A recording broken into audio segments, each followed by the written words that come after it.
Okay, big headlines today. Santan Valley is officially becoming a city. After years, literally years of proposals, the vote finally passed and Santan Valley is officially a city. If you currently live in Santan Valley or you're considering buying a home there, you're probably thinking, cool, what does this mean for me? In short, it means Santan Valley will not just be a name on a map. It'll have its own city council, government, services, and potentially it could even have its own police and fire department, which is pretty cool. Up until now, Santan Valley has been unincorporated, which means it's managed by Pinal County. So they've never had their own mayor, no city council, no city planning and development. And now with this vote, that all changes. This means more local control. Santan Valley residents get to decide and vote on what's important to them, and this has some really big implications.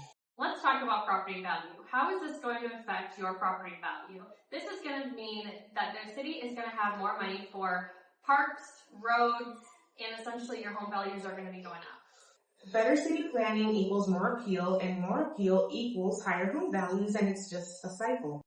This also affects services and utilities. It could turn into better maintained roads and city-run utilities. Right now, for example, water service in Santan Valley is through the town of Queen Creek for water, and then sewer services are through EPCOR, so you could have your own water department. And same with police. Instead of relying on the Pinal County Sheriff's Department, you could have their own police department. Fire services.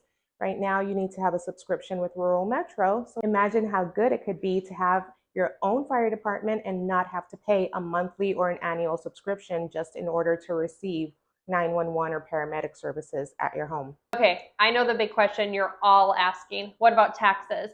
This has to mean that my property taxes are going to skyrocket. It's a fair question and super important. At this point, it hasn't been officially announced, but it most likely down the road will become a thing, because in order to have all of these city-run services like police, water, fire departments, etc., you need to have property taxes. All right, let's break it down for the buyers and sellers. For the buyers, we're in a sweet spot right now.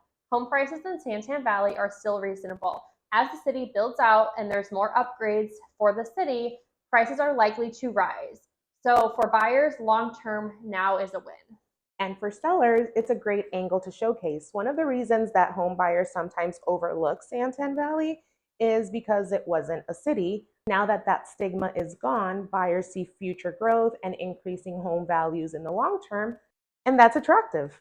Let's take a look at Queen Creek, for example. It used to be small, underdeveloped, and now it is a full-on lifestyle destination.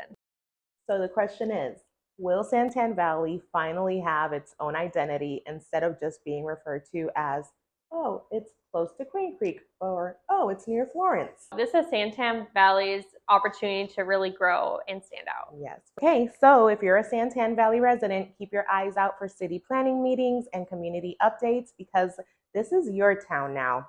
If you're wondering how this is going to impact your home value, send us a DM or comment below, because we're so happy to run numbers for you and to give you all of your options. And this is a process that obviously takes a lot of time and planning, so it isn't officially scheduled to happen until early mid next year. So we will be posting updates here. So just be sure to follow to stay tuned to everything that's happening. Thank you so much for listening and following along. As always, if you have any questions on real estate, local news in the East Valley, Phoenix metro area, be sure to reach out. All of our contact info is down below.